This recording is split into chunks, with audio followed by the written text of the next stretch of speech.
രാജേന്ദ്ര പ്രസാദ് ഈ കേസ് തുടക്കം മുതൽ ശ്രദ്ധിച്ചയാളാണല്ലോ.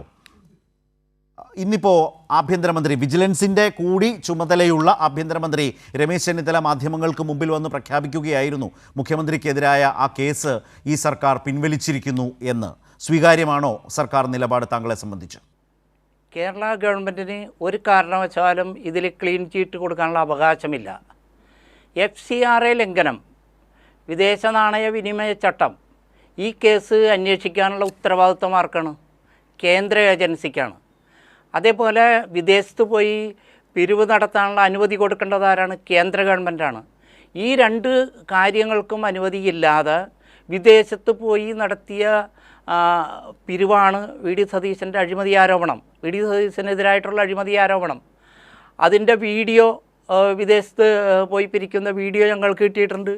ഞങ്ങൾ ഈ വീഡിയോ പുറത്ത് വിട്ട സമയത്ത് വി.ഡി. സതീശൻ തന്നെ പറവൂരിൽ പ്രസ് ക്ലബ്ബിൽ പത്രസമ്മേളനം നടത്തിയിട്ട് പറഞ്ഞത് എന്താണെന്നാണ്, ഞാൻ വിദേശത്ത് നിരവധി രാജ്യങ്ങളിൽ പോയി ഫണ്ട് പിരിച്ചു. ഞങ്ങൾ ചോദിക്കുന്നു, ആ പിരിച്ച ഫണ്ട് എവിടെയെന്നാണ് അന്നും ഇന്നും ചോദിക്കുന്നത്. അതിനൊരു തീരുമാനമുണ്ടായിട്ടില്ല ഇതുവരെ. മറിച്ച് ഞങ്ങൾ നിരവധി സ്ഥലങ്ങളിൽ പരാതി കൊടുത്തു. വിജിലൻസിന് കൊടുത്തു, DGPക്ക് കൊടുത്തു, മുഖ്യമന്ത്രിക്ക് കൊടുത്തു, CBIക്ക് കൊടുത്തു. CBI ഒരു കാര്യം ആവശ്യപ്പെട്ടിട്ടുണ്ട് വിജിലൻസിനോട്, നിങ്ങൾ പ്രാഥമികമായി അന്വേഷിച്ച് റിപ്പോർട്ട് തരാൻ. അങ്ങനെ പ്രാഥമികമായി അന്വേഷിച്ച് റിപ്പോർട്ട് കൊടുക്കാനുള്ള ഉത്തരവാദിത്തമേ വിജിലൻസിനുള്ളൂ.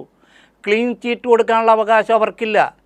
കാരണം ഞാൻ ഒറ്റക്കാര്യം കൂടി ചോദിച്ചിട്ട് ഞാൻ നിങ്ങളിലേക്ക് വിടാം.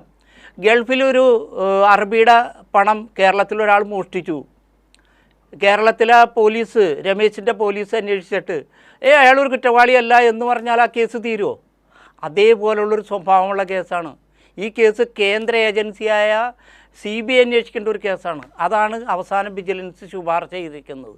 കഴിഞ്ഞ പിണറായി സർക്കാരിൻ്റെ അവസാന കാലഘട്ടത്തിൽ വിജിലൻസ് റിപ്പോർട്ട് ഗവൺമെൻറ്റിന് കൊടുക്കുമ്പോൾ അതിൽ ആവശ്യപ്പെട്ടിരിക്കുന്നത് വിദേശത്ത് നടന്ന അഴിമതി ആയതുകൊണ്ട് അത് കേന്ദ്ര ഏജൻസി അന്വേഷിക്കണമെന്നാണ്. അത് മറച്ചു വെച്ചുകൊണ്ട് കേരളത്തിലെ വിജിലൻസ് ഇതൊന്നും കണ്ടെത്തിയില്ല എന്ന് പറഞ്ഞ് ഇത് അവസാനിപ്പിക്കുക എന്ന് പറഞ്ഞു കഴിഞ്ഞാൽ അത് അഴിമതി. വി.ഡി. സതീശനെ അധികാരമില്ലാത്ത അധികാരം ഉപയോഗിച്ച് ക്ലീൻ ചീറ്റ് കൊടുക്കുകയാണ് കേരള ഗവൺമെൻറ് ചെയ്തത്. ശ്രീ രാജേന്ദ്ര പ്രസാദ്, ഇന്ന് ആഭ്യന്തരമന്ത്രി പറഞ്ഞത് ശ്രദ്ധിച്ചോ? അദ്ദേഹം പറഞ്ഞത് എന്താണ്? വിജിലൻസ് അന്വേഷിച്ചു. അത് ശരിയാണ്, താങ്കൾ പറഞ്ഞതുപോലെ വിജിലൻസ് പ്രാഥമികമായി അന്വേഷിച്ചു. അത് സർക്കാരും ആഭ്യന്തരമന്ത്രിയും അംഗീകരിക്കുന്നുണ്ട്, വിജിലൻസ് മന്ത്രി തന്നെ അംഗീകരിക്കുന്നുണ്ട്. വിജിലൻസ് മന്ത്രി രമേശ് ചെന്നിത്തല, അതായിരിക്കും കുറച്ചുകൂടി ഈ ചർച്ചയിൽ കേസുമായി ബന്ധപ്പെട്ട് സംസാരിക്കുമ്പോൾ കൂടുതൽ സഹായകരം അല്ലെങ്കിൽ നല്ലതെന്ന് തോന്നുന്നു. അപ്പോൾ അദ്ദേഹം പറഞ്ഞത് വിജിലൻസ് അന്വേഷിച്ചു, പക്ഷേ ഒരു തെളിവും കണ്ടെത്താനായില്ല. നിങ്ങളൊക്കെ ആരോപണം ഉന്നയിച്ചു. ആരോപണം ഉന്നയിച്ചതിനനുസരിച്ച് ഒരു തെളിവും വിജിലൻസിന് കണ്ടെത്താൻ കഴിഞ്ഞിട്ടില്ല. അങ്ങനെ തെളിവ് കണ്ടെത്താത്തത് കൊണ്ടാണ് മറ്റ് സാധ്യതകൾ കഴിഞ്ഞ സർക്കാർ തേടിയതെന്നാണ് ഇന്ന് വിജിലൻസ് മന്ത്രി പറയുന്നത്.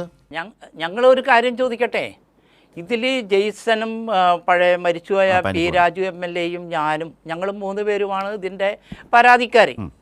ജെയ്സനും അതേപോലെ പി രാജുവും 2 പേരും മരിച്ചുപോയി. പക്ഷേ ഞങ്ങൾ കേന്ദ്രത്തിൽ നിന്നും വി.ഡി. സതീശൻ അനുമതി വാങ്ങിയിട്ടാണോ പോണതെന്ന് വിവരാവകാശം വെച്ച് ചോദിച്ചപ്പോൾ അനുമതി വാങ്ങിയിട്ടില്ല എന്ന് പറഞ്ഞു.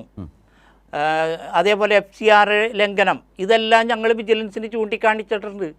അപ്പോൾ കേരളത്തിലെ വിജിലൻസിന് ഇതിലൊരു അന്തിമമായ തീരുമാനം എടുക്കുമോ? വിദേശത്ത് നടന്ന സംഭവം ഞങ്ങളുടെ പരിധിയിൽ, ഇത് കേരളത്തിലാണല്ലോ ഈ പുനർജനി രൂപീകരിക്കപ്പെട്ടത്.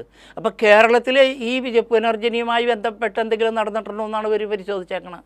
മറിച്ച് വിദേശത്ത് അഴിമതി അവർ പരിശോധിച്ചിട്ടില്ലല്ലോ. അത് പരിശോധിച്ച് കഴിഞ്ഞാൽ മാത്രമാണ് സതീശന് ക്ലീൻ ചീറ്റ് കൊടുക്കാൻ പറ്റുള്ളൂ. ശരി.